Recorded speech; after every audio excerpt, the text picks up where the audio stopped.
Hey guys, it's Glenn from glenscarcollection.com, and this is the Lamborghini Huracan replacement, the Temerario. It is a hybrid. It'll get you, it's got 3 electric motors, a V8, a 0 to 60 time in 2.2 seconds. That is incredible. But the best part is it revs to 10,000 RPM. How do you not want a car that goes to 10,000 RPM? So the Huracan was actually Lamborghini's best-selling car ever. Sold more than the Gallardo. And Huracan values are still pretty strong. They are still, 200,000, maybe a high mileage one is 180.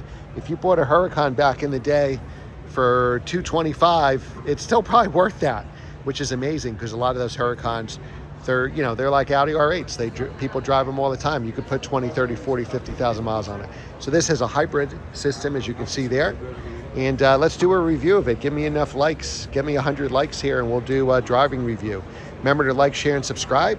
And I post 8 videos a week, and they're all free. All you have to do is subscribe and hit the notification bell. Let's check out. All right, please comment what car you want me to drive next.